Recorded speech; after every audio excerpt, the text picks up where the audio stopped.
This is DJI Mini Pro. So hindi ko na na-videohan yung pag-unbox sa sobrang excitement kung paano siya install. So ito yung guide lang kung paano ko siya install para makita natin kung saan natin siya kinabit for my minivan.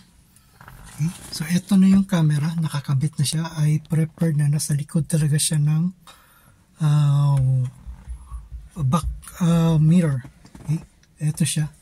Unang ginawa ko is nilatag ko muna yung wire patungo sa hindi ko, last ko na to kinabit kasi meron siyang parang film dito for electrostatic purposes.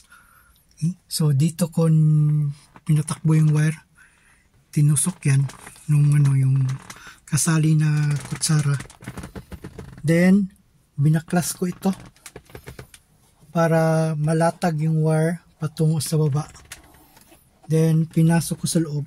Bali tinanggal ko to lahat, eto tanggal to lahat para mapasok ko dito, siningit ko sa loob, then papasok dito sa ilalim ko na compartment.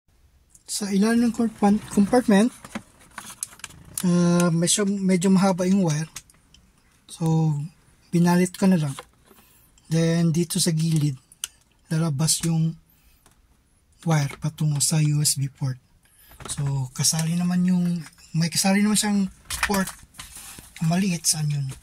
Pero ito yung ginamit ko kasi marami pa naman akong paggagamitan na port at kailangan ni misis. Then after ko install, latag, ibinalik ko itong install to, then kinabit ito. So sinintro ko talaga. Then before mo idikit, pumunta ka sa app, i-open mo yung app, ikabit mo yung camera mo, i-on mo para masentro niya kung saan mo ipipwesto yung camera mo. Kasi ito rotatable naman to, kung pwede naman tong ma-rotate kung anong angle ang gusto mo.